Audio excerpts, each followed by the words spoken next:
సహోదరి సహోదరులారా, ఈరోజున మనందరము కూడా దేవుని గ్రంథ వాక్యములను ఆలకించాము.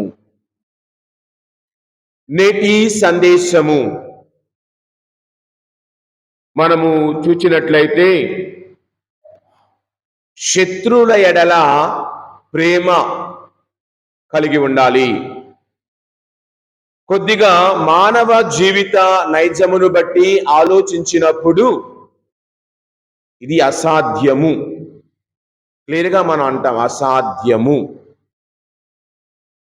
మరి ఎవరికి సాధ్యము? ఈ లోకములో అసాధ్యమైనది ఏదీ లేదు. ప్రభువే స్వయముగా పలికిన మాట. భగవంతునికి అసాధ్యమైనది ఏదియును లేదు. అంటే ఆయన చేత సృజించబడిన మనకు కూడా అసాధ్యమైనది ఏదీ లేదు.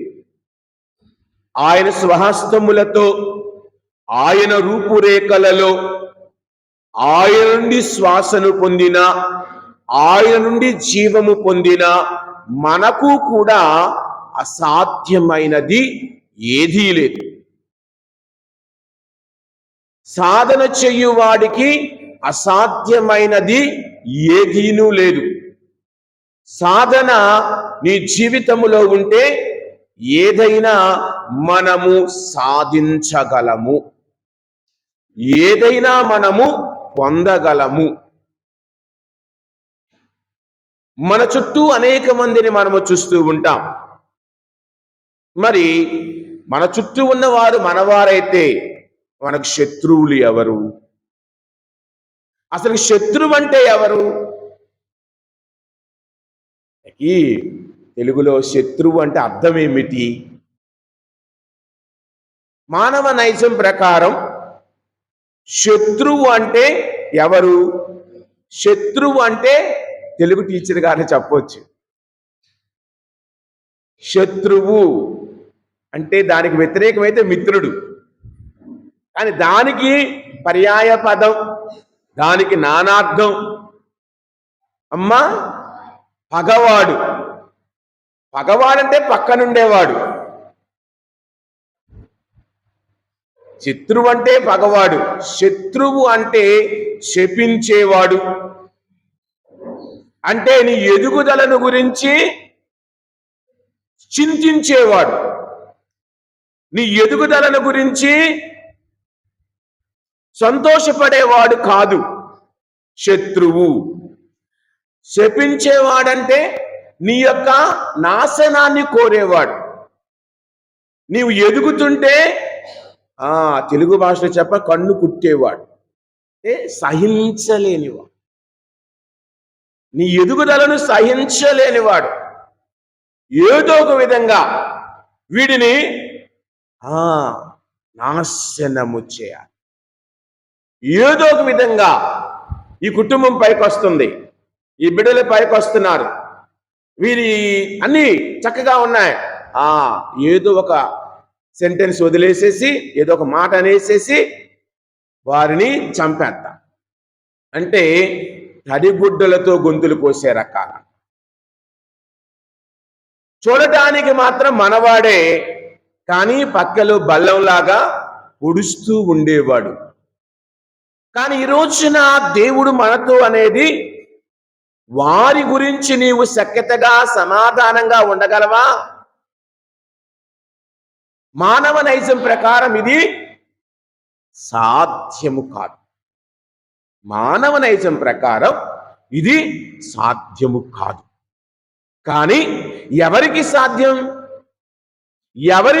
ఎవరు దీనిని సాధించగలరు? ఎవరు దీనిని పొందగలరు? క్షమించే మనస్సు, ఇతరుల ఎడల దయ కలిగిన మనస్సు. పోనీలే, వాడి పాపాన వాడే పోతాడులే అని ఎవరు అనుకొనగలడు? ఈజీగా అనలేం. క్షమించటం అంటే పక్కవాడిని క్షమించటం కాదు, ముందు నన్ను నేను క్షమించుకోవాలా. క్షమించటం అంటే నేను క్షమించేశానండి, కానీ మనసులో ఆలోచిస్తూనే ఉంటాం. ముందు మనల్ని మనము క్షమించుకోవాలి, అది క్షమాపణ. పక్కవాడిని క్షమించడం ఈజీయే, కానీ వాడి గురించి మనసులో ఆలోచించడం ఎంతవరకు ఆపావు? ముందుగా నీ హృదయములో అతని గురించి ఆలోచించటం ఆపుతున్నావా? ఈ రోజున అందుకే మొదటి పఠనము చక్కని ఉదాహరణ మన జీవితాలకు. బైబిల్ గ్రంథంలో కానీ బయట కానీ గమనిస్తే, బైబిల్ గ్రంథంలో కూడా చాలా మంది భక్తులు ఉన్నారు క్షమించిన వారు. యేసు ప్రభువే శిలువ మీద నుండి క్షమించాడు. ప్రభు, వీరేమి చేయుచున్నారో వీరికి తెలియదు, వీరిని క్షమించండి అన్నారు. స్టెఫాను గారు ఏమంటూ ఉన్నారు? రాళ్లతో కొట్టేవారిని, అయ్యా వీరిని క్షమించు అంటూ ఉన్నారు. పాత నిబంధనలో ఆది కాండములోనే ఉన్నది కదా, యోసేపు నువ్వు చంపాలనుకున్నా తన యొక్క 10 మంది అన్నలు, తనకు అవకాశం వచ్చింది. తాను గవర్నర్ అయిన తర్వాత వారి దగ్గరికి అడుక్కోవటానికి వచ్చారు. మా దగ్గర బియ్యం లేవు, తినటానికి వస్తువులు లేవయ్యా, దయచేయని. గుర్తించాడు అన్నలను. ఏం చేయాలి? మనమైతే దొరికాడ్రా, సినిమా పక్కీలో దొరికాడ్రా వీడు, వదలకూడదు అనుకుంటాం. కానీ ఆయన ఏం చేశాడు? వారిని అన్నం పెట్టాడు, చక్కగా వారికి కావలసినవన్నీ ఇచ్చి పంపించాడు, క్షమించాడు. మరి నీకు నాకు ఆ మనస్తత్వం. అందుకే మన పెద్దలు అంటారు, శత్రువు ఇంటికి వస్తే అన్నం పెట్టే స్వభావం మనది. అదే వాక్యాలు చెబుతూ ఉన్నాయి. కొద్దిసేపు మనం ధ్యానించుకోబోతూ ఉన్నాం ఈ రోజున. క్షమించే మనస్సు దావీదు రాజు జీవితం. కానీ ఇదే దావీదు రాజును గమనిస్తే ఉరియాను చంపించాడు, ఉరియా భార్యను తానే ఉంచుకున్నాడు. కానీ అది వేరే కోణం. ఇక్కడ ఆయన అంటూ ఉన్నది ఏమిటి? భగవంతుని చేత అభిషిక్తుడైన వ్యక్తిని నేను ముట్టను, తాకను. 22వ వచనము గమనిస్తే, అమ్మా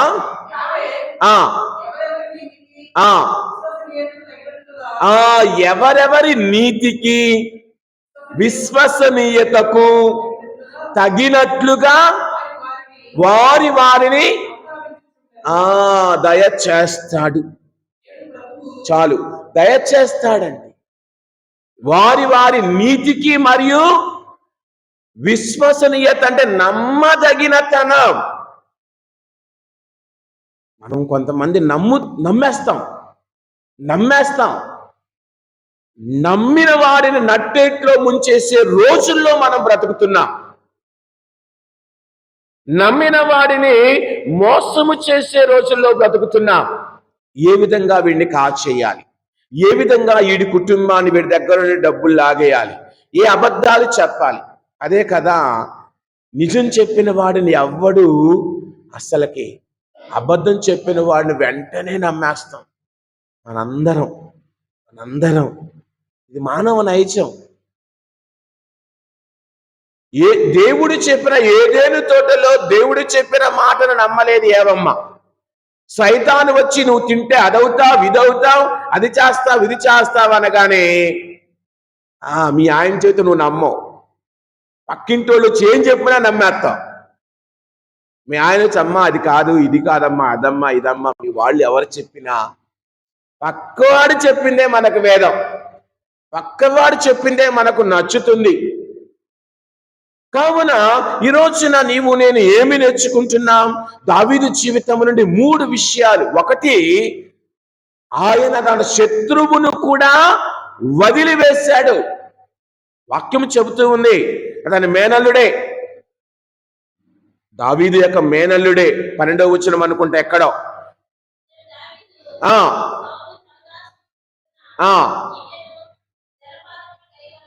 దానికి ముందు వచనములో ఆ వ్యక్తి ఏమంటున్నాడు? ఇదిగో శత్రువును దేవుడు ఇప్పుడు నీ చేతికి అప్పగించాడు అంటే ఆయన అంటూ ఉన్నాడు, అభిషక్తుడైన వ్యక్తిని నేను ముట్టుకొనను.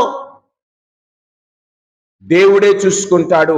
ఏ యుద్ధములోనో దేంట్లోనో. అసలుకి సమస్య ఏంటి ఇక్కడ దావీదుకి సౌలుకి? మనం 18వ అధ్యాయంలోనికి వెళితే తెలుస్తుంది. అసలుకి సమస్య ఏంటి? ఇద్దరికి శత్రుత్వానికి కారణం ఏంటి? మన ఇంట్లో కూడా భార్యకు, భర్తకు, పిల్లలకు, తల్లిదండ్రులకు, పెద్దలకు అసలుకి ఆ యొక్క ప్రాబ్లం సమస్య ఎక్కడ? అక్కడెక్కడ అంటే మా ఆయన ఇంత సంపాదించాడు, మా నాన్నగారు ఇంత సంపాదించారు, మా తాతగారికి 5గురు పిల్లలు, మా నాన్నగారికి 4గురు పిల్లలు, నలుగురికి సమానంగా ఇవ్వాల. అక్కడ మొదలైంది. ఈ రోజున నాకు తెలిసిన ఒక ఫాదర్ గారు ఎక్కడో చెప్పినట్లున్నాను, విజయనగరంలో వైజాగ్లో ఉంటారు. వాళ్ళు మా సభ గురువులే. వాళ్ళ నాన్నగారు గత కొద్ది నెలల 1 సంవత్సరం క్రితం ఎప్పుడు పరమపదించారు, మరణించారు. ఆ నాన్నగారికి 2 ఆడపిల్లలు, 3 మగపిల్లలు లేదు అనుకుంటా. అందులో ఒక అబ్బాయి వాళ్ళ నాన్నగారు ఉన్నప్పుడే చనిపోయారు. అంటే ఆయనకి పెళ్ళైన తర్వాత చనిపోయారు. అతనికి పిల్లలు ఉన్నారు. అందులో ఒక అబ్బాయి గురువయ్యాడు, ఒక అబ్బాయి, ఒక అక్క, అంటే ఒక కొడుకు బ్రతికే ఉన్నాడు, ఒక అక్కయ్య చెల్లెలు ఉన్నారు. ఒక చనిపోయిన అన్న బిడ్డలు కూడా పెరిగారు, వాళ్ళు ఉద్యోగాలు చేసుకుంటూ ఉన్నారు. ఇప్పుడు వాళ్ళ తండ్రి ఆస్తిని అందరూ పంచుకోవాలా. ఈ అక్క ఇంకొక అన్న కలిసి ఈ ఇరువురికి ఏమీ రాకుండా రిజిస్ట్రార్ ఆఫీస్కి వెళ్ళిపోయి ఎవరికీ తెలియకుండా అన్నిటినీ మార్చేశారు. ఇప్పుడు ఈ పిల్లవాడి పరిస్థితి ఏంటి? ఒక అన్న కొడుకు పరిస్థితి ఏమిటి? ఇవ్వవలసినది ఇవ్వాలి కదా, ఇవ్వం. ఇది నేటి సమాజం. ప్రారంభం ఎక్కడ? ప్రతి కుటుంబములో సమస్య ఎక్కడ? ఈ రోజున సమస్య ఎక్కడ? దావీదుకి సౌలుకి ఒక యుద్ధానికి వెళ్ళారు. యుద్ధానికి వెళ్ళి తిరిగి వస్తూ ఉంటే ఈ ఆడలు ఊరుకుంటారా? సౌలు 1000 మందిని చంపాడు అనగానే సౌలు చాలా ఆనందం కలిగింది, చాలా సంతోషం కలిగింది. అక్కడ తాగితే బాగుండేది. తర్వాత ఏమన్నారు? దావీదు. అక్కడ మొదలైంది సమస్య. నేను రాజుని, నన్ను పొగడకుండా, నన్ను ఎత్తేయకుండా, ఆఫ్టర్ ఆల్ కుర్రాడిని వాడినంటారా? వాడేం చేశాడు? సమస్య ఎక్కడ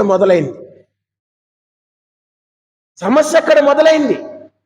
ఇంట్లో కూడా సమస్య చిన్నదే, తుంచుకుంటే అయిపోయేదే. లేదు, ఎందుకో వాడంతా వీడంతా. సమస్య చిన్నదే, కానీ నీవు ఆలోచించే విధానమును బట్టి, నీవు తీసుకునే నిర్ణయమును బట్టి ఉంటుంది. ఈ రోజున మొదటి పట్టణంలో సమస్య చిన్నదే. ఆయన 10,000 మందిని చంపాడండి, 80 మందిని చంపాడండి, అయిపోయింది. నువ్వు ఆలోచిస్తే ఆహా అనుకుంటే ఎంతో పెద్ద సమస్య. లేదు అయిపోయిందని అనుకుంటే ఏదీ లేదు. ఈ సౌలు కూడా ఎవరి చేత అభిషిక్తుడయ్యాడు? దేవుడి చేత అభిషిక్తుడయ్యాడు. వాక్యం చదువుకుంటూ వెళ్తే 18వ అధ్యాయంలో ఆ తర్వాత నుంచి దేవుని ఆత్మ అతని యందు నుండి బయటికి వెళ్ళిందని వాక్యం సెలవిస్తూ ఉంది. దానికి ముందు వచ్చిన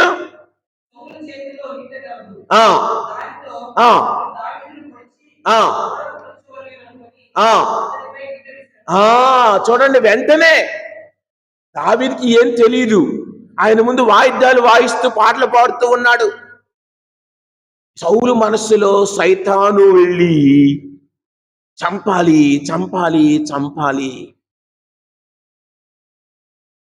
కానీ సౌలు కుమారుడు నాతానే దావీదును రక్షించాడు. వాక్యాలు మనం చదువుకుంటూ వెళితే తరువాత ఇంకా ఈనాటి వాక్యానికి వస్తే దావీదు ఏమంటూ ఉన్నాడు? నేను అభిషక్తుని మీద చేయి వేయను. ఈ రోజుల్లో ఎంతమంది గురువుల మీద, కన్యాస్త్రీల మీద లేనిపోని మాటలు మాట్లాడి వారి యొక్క పేరును చెడగొట్టే వాళ్ళు ఎంతమంది లేరు? మన ముందు మాత్రం ఫాదర్ గారండి, మీరెంతోనండి అని చెప్తాం. బయటికి వెళ్ళగానే మన ఫాదర్ ఎలాంటోడు రా, మన ఫాదర్ అలాంటోడు, ఒక్కళ్ళతోటి క్లోజ్గా ఉంటే ఆయన మొత్తం చెప్పేస్తాడు. ఈ రోజుల్లో ఎవరితోటి క్లోజ్గా ఉన్నావా సచ్చిందే గొర్రె, ఆడే మోసం చేసే రోజుల్లో ఉన్నాం. వాళ్ళు చెబుతారు ఫాదర్ ఇలాగ అన్నాడు నాతోటి, ఫాదర్ అలాగన్నాడు వాళ్ళ గురించి నాతోటి, ఏదో మాట వరుసకి ఏదో అంటే ఈయనెళ్ళి చెప్పేస్తాడు. నమ్మకంతో చెబుతాం మనం, ఈయనల్ని ఈ నమ్మకాన్ని వమ్ము చేస్తాడు. ఈయనల్ని ఈయన గురించి లేని పని ఇంకో రెండు కలుపుతాడు. ఫాదర్ గారు మీ గురించి ఇలాగ అన్నాడు నాతోటి ఇలాగ అన్నాడు, మీరు ఎలాంటి వాళ్ళు అంట, మీరు అలాంటి వాళ్ళు అంటే అన్నాడుగా వదిలేద్దాం, లేదు అంత అంటాడా అని. ఈ రోజుల్లో ఎంతమంది మీ గురువుల ఎడల శత్రుత్వాన్ని కలిగి ఉన్నాం, సిస్టర్ల ఎడల శత్రుత్వాన్ని కలిగి ఉన్నాం. ఎంతమంది మీ లేనిపోనివి అవి ఇవి కల్పించి చెప్పి వారి నామాన్ని, వారి పేరును పాడు చేస్తూ ఉన్నాం. ఈ రోజున మరి వారు క్షమించే మనస్సు గురువులుగా మాకు ఉందా?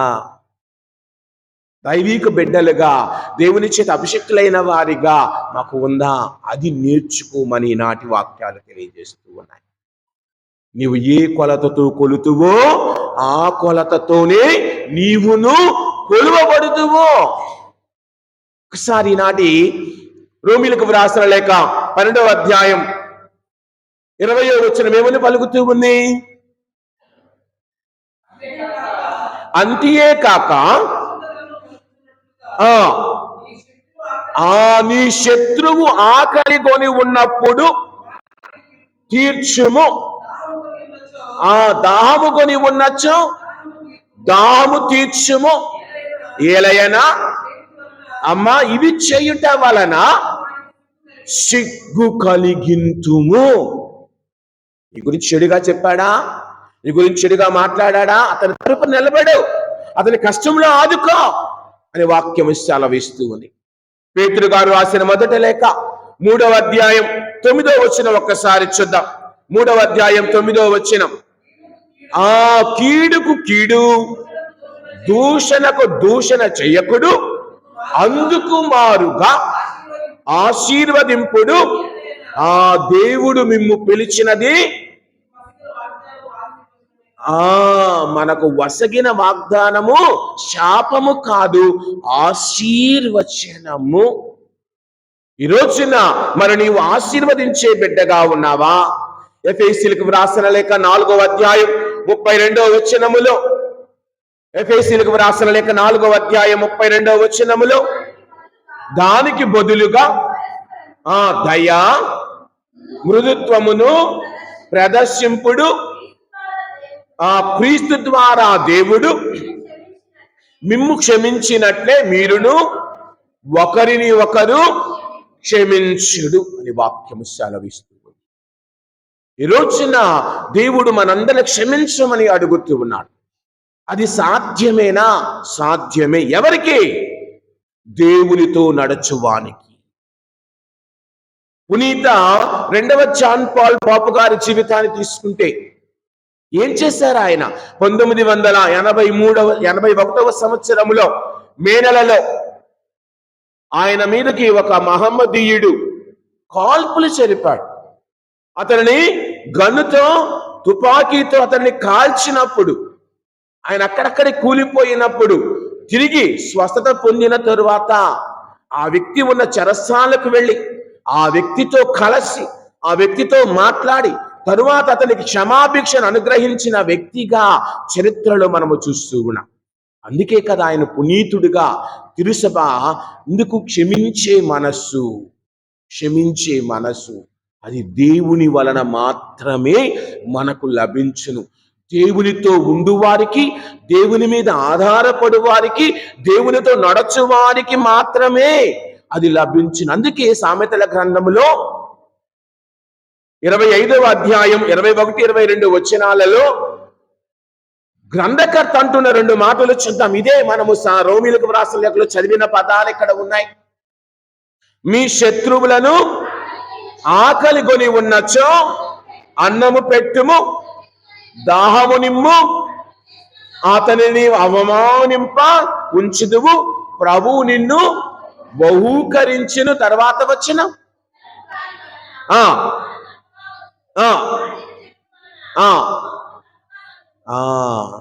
ఉత్తరపు గాలి వలన వర్షము వచ్చును, చాడీలు చెప్పుట వలన కోపము. అదండి, నా మాటలు కాదు. మనకు చాడీలు చెప్పటం అంటే మహా ఇష్టం. పక్కవాడి గురించి మాట్లాడుకోవటం అంటే రోజులు సంవత్సరాలు కూడా సరిపోవు. మన గురించి ఎవడైనా మాట్లాడితే వాడు నన్ను అంటాడా, వాడు అంత మగోడయ్యాడా, నన్ను అనంతా అని మనం విర్రవీగుతాం. మనం మాత్రం రోజు పక్కవాడి గురించే మన ఆలోచన, వాడి మీదే మన ధ్యాస. ఆ ధ్యాస ఏదో నీ మీద పెట్టుకునే నీ కుటుంబం ఎప్పుడో బాగుపడేది.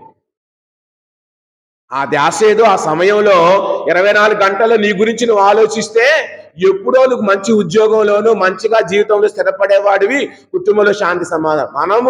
మన మీద పెట్టే సమయం కంటే పక్కవాడి మీద పెట్టే సమయం ఎక్కువైపోయింది ఈ రోజుల్లో. లెగిస్తే చాలు ఫోన్లో కూడా ఆయమ్మలాగా ఈ అమ్మలాగా ఓయ్, ఇదే మన ధ్యాస, ఇదే మన ధ్యాస. కానీ మన గురించి మనం, మా పిల్లగాడు ఇలాగున్నాడే, మా ఆయన ఇలాగున్నాడే, నేను ఇలాగున్నానే, ఏం చెయ్యాలి, ఎలాగ బయటికి రావాలని ఆలోచించాం. పక్కవాడి గురించి వాడికి సలహాలు ఇవ్వమంటే ఈ ప్రపంచంలో చాలా చాలా చాలా ఈజీ అయిందో తెలుసా? సలహా ఇవ్వటం. అది ఎప్పుడు మారుకుంటావు అప్పుడు బాగుపడతావు. ఆ సలహా ఏదో నువ్వు తీసుకోవచ్చుగా, మనం తీసుకో. పక్కవాడికి ఇవ్వమంటే అసలుకే ఎన్నైనా ఇస్తాం, ఎన్నైనా ఇస్తాం. కావున ఆయన ఈ రోజున మనతో అంటూ ఉన్నది, నీ శత్రువుల ఎడల నీ జీవిత విధానం. ఈనాటి సువార్తలోనికి ఒక్కసారి వెళ్ళినప్పుడు ప్రియా సహోదరి సహోదరులారా ఏమంటూ ఉన్నారు? నేను మీతో చెప్పినదేమన్నా మీ శత్రువులను ప్రేమింపుడు. అదే మొదటి పదము, ఈ శత్రువులను ప్రేమింపుము. రెండవదిగా మేము ద్వేషించే వారి కొరకై మేలు చేయుడు, ఆశీర్వదింపుడు, ప్రార్థింపుడు. ఈ మూడు. తర్వాతది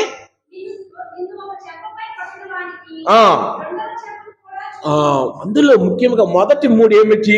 నేను ద్వేషించే వారికి మేలు చేయాలి, రెండవది శపించే వారికి ఆశీర్వచనాలు పలకాలి, బాధించే వారి కొరకు ప్రార్థించాలి. ఆ మనస్సు నాకు నీకు ఈ రోజున ఉన్నదా అని ప్రశ్నించుకుందాం ప్రియా సహోదరి సహోదరులారా. కీర్తన 7వ వచనం 7వ అధ్యాయం 8వ వచనం ఒకసారి చూద్దాం. కీర్తన 7వ అధ్యాయం 8వ వచనం. ప్రభు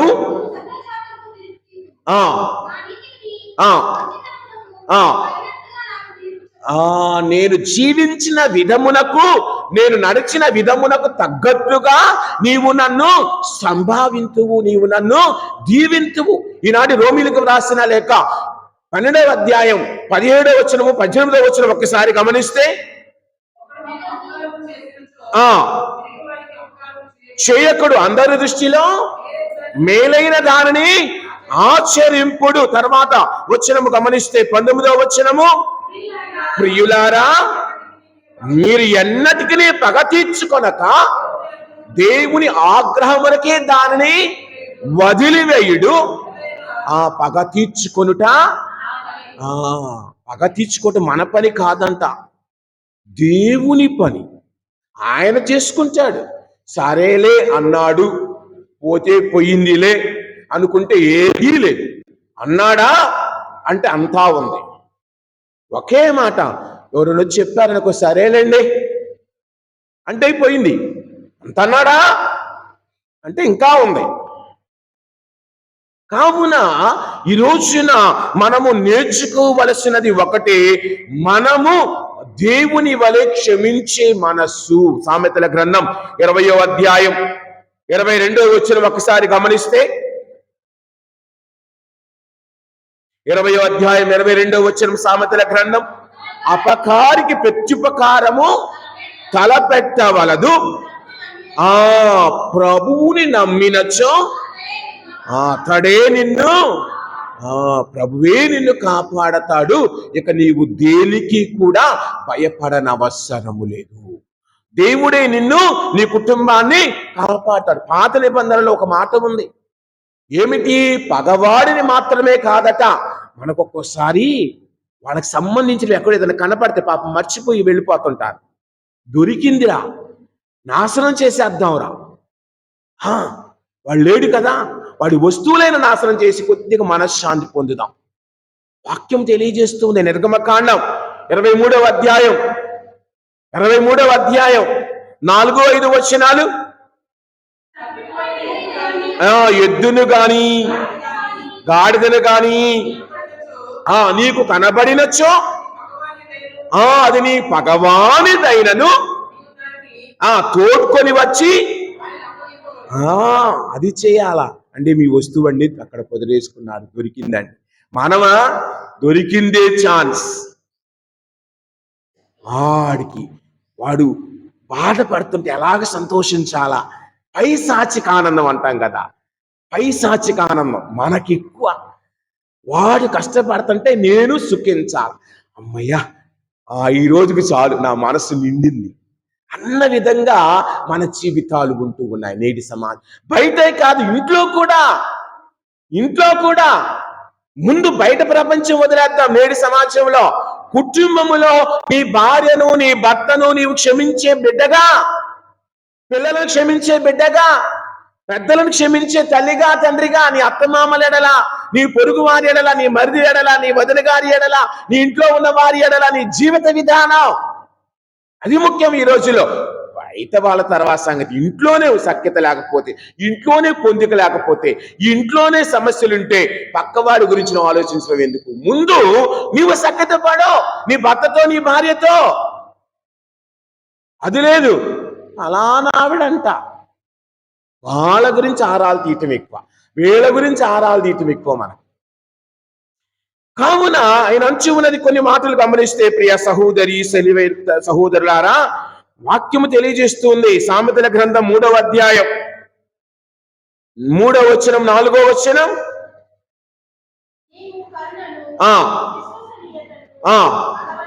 అలవరుచుకొనుము,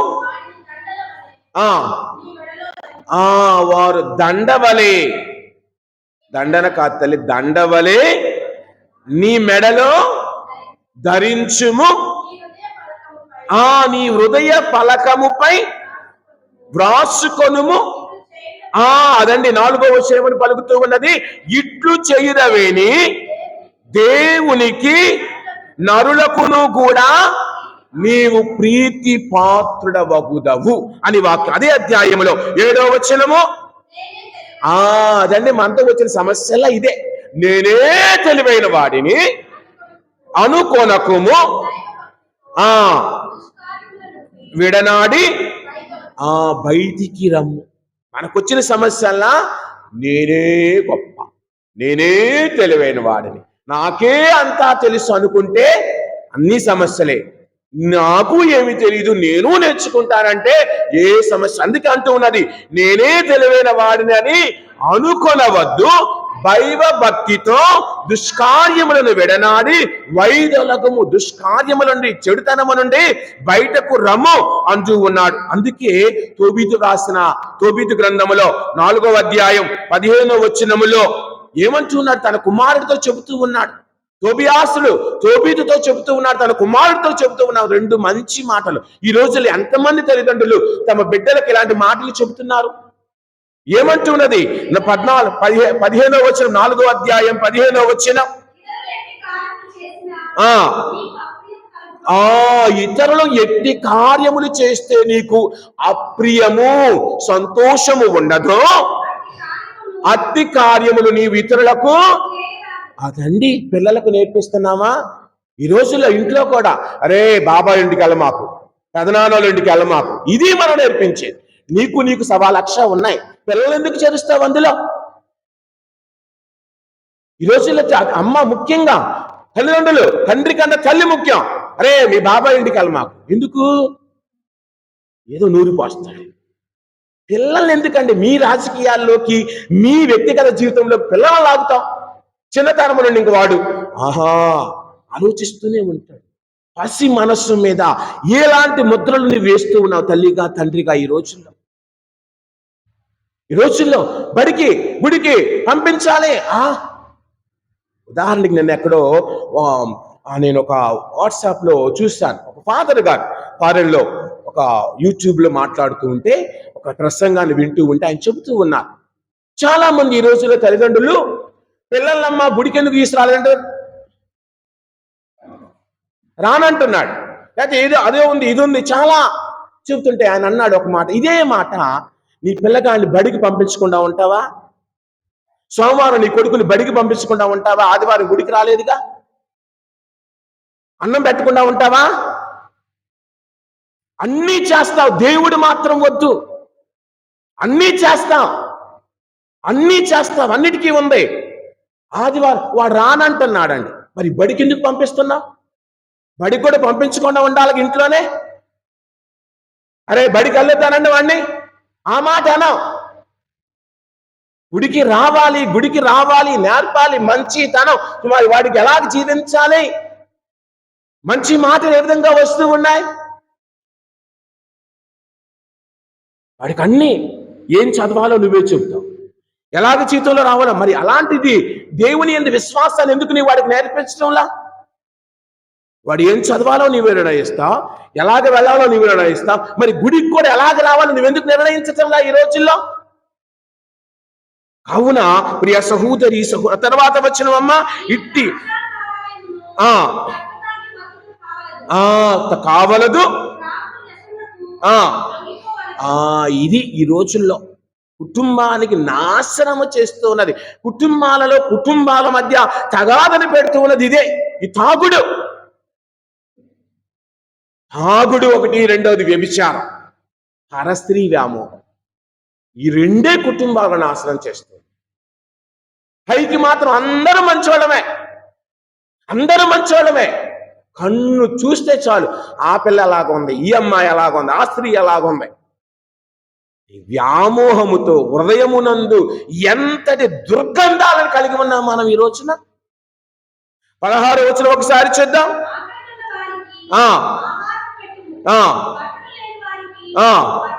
ఇమ్ము ఆ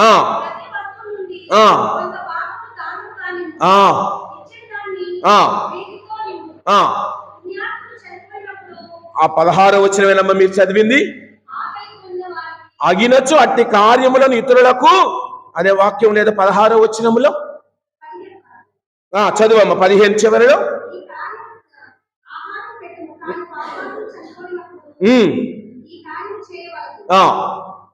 అన్ని వాక్యాలు ఉన్నాయి. తర్వాత ఎవరికి సహాయం చేయాలో కూడా వాక్యాలు తెలియజేస్తూ ఉన్నాయి. అలాగనే నిర్గమకాండం 34వ అధ్యాయం ఒకసారి చూద్దాం. 34వ అధ్యాయం 6-7 వచనాలు. ప్రభు మోషేకు ముందుగా సాగిపోవచ్చు ఇట్లు ప్రకటించెను. ప్రభు కరుణామయుడు, దయాపురుడైన దేవుడు, సులభంగా కోపపడివాడు కాదు, నిత్యము ప్రేమ చూపువాడును, నమ్మదగిన వాడును. అమ్మా కృపచూపు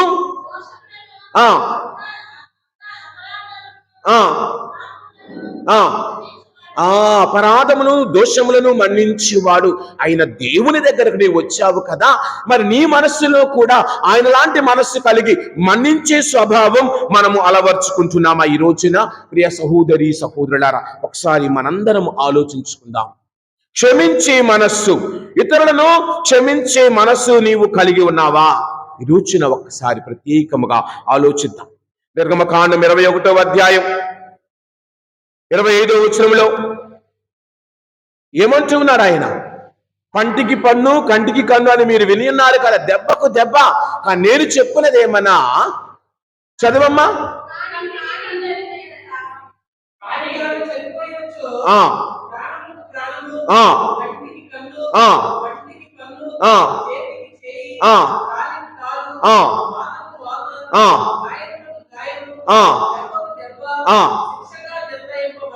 అని వాక్యం ఉన్నది కదా. ప్రభు ఏమంటూ ఉన్నారు, దానికి బదులుగా నిన్ను హింసించే వారి కొరకై ప్రార్థింపుడు. నీకు అన్యాయం చేయవారిని దేవుని ముందు ఉంచి వారి కోసం ప్రార్థించమని ప్రభువు మనకు నేర్పుతూ ఉండగా ఈ రోజున మరి నీవు నేను ఏ విధముగా వెళ్తూ ఉన్నాం. ఒకసారి ఒక చిన్న కథ ఏమిటి, ఒక సాధువు ఒక ఏటి ఒడ్డున కూర్చొని ఉన్నాడు. ఏటి ఒడ్డున కూర్చొని ఆయన తన పనేదో చేసుకుంటూ ఉన్నాడు. ఇందులో ఒక తేలు నీటిలో పడిపోయింది. ఈయన ఏం చేశాడు, అయ్యో తేలు నీటిలో కొట్టుకుపోతుంది, తేలుని రక్షింతా అని చేయి పెట్టి ఇలాగా బయటికి తీశాడు. తేలు స్వభావం ఏమిటి అమ్మా? తేలి స్వభావం ఏమిటి? కొట్టటం. మానవ స్వభావం కొట్టటము కాదు, మానవ స్వభావము క్షమించుట. నీవు దేవుని ప్రతిరూపములో, నాకు చదివిన్నాము కదా, మానవుడు ఎలాగ సృజించబడ్డాడు? దేవుని ఆకారములు. ఆది కాండములో 2వ అధ్యాయం 22 కానీ 27 వచనాలు ఏమంటూ ఉన్నది? 1వ అధ్యాయములో 1వ అధ్యాయం ఆది కాండం, ఇప్పుడు నేను మానవుని సృజింతును, ఆయన మమ్ము పోలి మావలి కలిగింతుము, మానవుడు మమ్ము పోలి మావలే చాలమ్మ, మమ్ము పోలి మావలే ఉండును. మన పిల్లలు ఏదైనా తప్పు చేస్తే, అరే నువ్వు నాకే పుట్టావా అనిపించి తక్కువసారి అంటారు అమ్మా నాన్న. ఏంటి ఇలాగున్నా, ఇలాగ తయారయ్యా, మా కొడుకువేనా? మరి అలాగనే మనము దేవుని బిడ్డలమేనా? దేవుడు ఏమంటూ ఉన్నాడు, మమ్ము పోలి మా వలే ఉండాలి. ఆయన వలే ఉండుట అంటే ఆయన లాంటి సంస్కారము కలిగి ఉండాలి, ఆయన లాంటి మంచితనము కలిగి ఉండాలి, ఆయన లాంటి దుస్వభావము లేకుండా క్షమించే మనస్సు నీకు నాకు ఉండాలి అన్నది ఆయన మనకు నేర్పుతూ ఉన్నారు. ప్రియ సహోదరి సహోదరులారా, ఈ రోజున గమనిస్తే అదే కదా ప్రభు మన నుండి కోరేది, మన్నించే మనస్సు. కీర్తన ఒకసారి చూద్దాం. 86వ కీర్తన 15వ వచనం. 86:15. జాలి కలవాడవు, కృపామయుడవు, సహనవంతుడవు, దయాపరుడవు, విశ్వసనీయుడవు అని వాక్యము. విశ్వసనీయుడవు, ఇవన్నీ కలవాడు. అందుకే నిర్గమకాండం 20వ అధ్యాయం 6వ వచనం, 20వ అధ్యాయం 6వ వచనం, నన్ను ప్రేమించి నా నియమములను పాటించు వారిని 1000 తరముల దాకా కరుణింతును. ఆయనను ప్రేమించి ఆయన నియమములను పాటించు వారిని ఏం చేస్తారట? 1000 తరముల దాకా దీవింతును, ఆశీర్వదింతును. మరి నీవు నీ కుటుంబము దీవించబడాలి అంటే, ఆశీర్వదించబడాలి అంటే ఈ రోజున ఇదిగో ఈనాటి సువార్తలో చివరి 2 వచనాలు ఏమని పలుకుతూ ఉన్నాయి?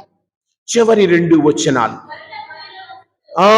పరులకు మీరు వసగుడు, మీకును వసగబడును, కుదించి అదిమి పొర్లిపోవు నిండు కొలమానముతో వసగబడును. నీవు ఏ కొలతతో కొలుతువో ఆ కొలతతోని నీవును కొలవబడు. ఇది ముమ్మాటికి నిజము, ఈ ముమ్మాటికి నిజం. నీవు నమ్మినా నమ్మకపోయినా నీవు అనుభవించేది నీవు చేసిన దానిని బట్టే. నీవు అనుభవించేది నీవు చేసిన దాన్ని, నీకు మిగిలేది నీవు తెచ్చుకున్నదే కదా. అత్తారింటికి దారేదిలో బ్రహ్మానందం డైలాగ్. ఎంత మిగిలింది? 2 లక్షలు. నువ్వు తెచ్చుకున్నది ఎంత? 2 లక్షలు. నీకు మిగిలింది ఎంత? 2 లక్షలు. నువ్వు అలాగనే ఈ జీవితంలో కూడా దేవుని దగ్గర నీ ప్రవర్తనను బట్టి మిగిలేది అదే. నీవు శూన్యంగా ఉంటే జీరోనే నీ జీవితం. క్షమించే మనసు ఉంటే వంగి పొరలి అదిమి కుదించిన జీవితం దేవుడు నీకిస్తాడు. ఎప్పుడు నీవు నీ జీవితములో ఆయన ఎడల, పొరుగు వారి ఎడల మంచి మనసుతో జీవించిన యేసు ప్రభువే సిలువలో క్షమించమని అడిగాడు. వాక్యంలో చెప్పుకున్నాం. లూకాసు వార్త 23వ అధ్యాయం 24వ వచనంలో ప్రభు ఏమంటున్నారు? ఆయన సిలువ మీద నుండి కింద ఉన్న వారందరి వైపు చూస్తూ, ఓ తండ్రి, వీరేమి చేయుచున్నారో వీరికి తెలియదు, వీరిని క్షమించుడు. మరి నీవు క్షమించే మనస్సు కలిగి ఉన్నావా? తనను చంపిన వారిని సైతం క్షమించిన యేసయ్య నీకు ఎవరైనా హాని చేస్తే, నీ కుటుంబానికి ఏదైనా చేస్తే నీవు ముందు క్షమించే బిడ్డగా ఉన్నావా? అన్నిటికంటే ముందుగా నీ కుటుంబములో నీకు సఖ్యత సమాధానం ఉన్నదా? ప్రక్కవారి గురించి తరువాత సంగతి. నీ కుటుంబములో నీ జీవితం ఎలాగా మేలు చేసేవారిగా ఉన్నావా? శపించిన వారిని ఆశీర్వదించే విధంగా ఉన్నావా? నిన్ను బాధించే వారి కొరకై ప్రార్థించే బిడ్డగా ఉన్నావా? ఇది కష్టతరమైన, సాధ్యమే అసాధ్యమైనది ఏదియునో లేదు. విశ్వసించుటి నీ వలనైతే విశ్వసించు వానికి సమస్తము సాధ్యమే. మార్కు సువార్త 9:23లో ప్రభు అంటూ ఉన్నారు, నమ్ముట నీ వలనైతే నమ్మువానికి సమస్తము సాధ్యమే. ప్రభు నిన్ను క్షమిస్తాడని నమ్ముతున్నావా? ప్రభు నిన్ను దీవిస్తాడని నమ్ముతున్నావా? ప్రభు నీ అపరాధములు క్షమించేవాడిగా నమ్ముతున్నావా? నమ్ముట నీ వలనైతే అన్నీ సాధ్యమే. కావున నమ్ముట నీ వలనైతే 27వ వచనమమ్మా, 23వ వచనమా అమ్మా? ఏమంటూ ఉన్నది? అందుకు యేసు, సాధ్యమగునేని అనుచున్నావా? విశ్వసించు వానికి అంతయును సాధ్యమే. అసాధ్యమైనది ఏదియును లేదు ఈ లోకములో. ప్రార్థించుదాం, ప్రభువుని అడుగుదాం, దీవించమని అడుగుదాం, ఆశీర్వదించమని అడుగుదాం. ఈ రోజున ప్రభు నా కుటుంబాన్ని, నా బిడ్డలను, నా సమస్తము నీకు అర్పిస్తూ ఉన్నాం. ఎందుకంటే యేసయ్యా, నేను నిన్ను పోలి నీవలే సృజించబడ్డాను. నీలాంటి ఆలోచన, నీలాంటి మనస్తత్వం నాకు దయచేయి అని ఈ దివ్య పూజలు ఆ ప్రభువుని, మన కుటుంబాలను దీవించమని, మన్నించే మనసు, క్షమించే మనసు అనుగ్రహించమని ఈ దివ్య బలిలో దావీదు మహారాజులాగా ఎవరి నీతిని బట్టి, ఎవరి విశ్వసనీయతను బట్టి వారిని దేవుడు సంభావించును కనుక నీ నీతి, నీ విశ్వసనీయత ప్రభువునందు వృద్ధి చేయమని ఆ ప్రభువుని ఈ దివ్య బలిలో అడుగుదాం.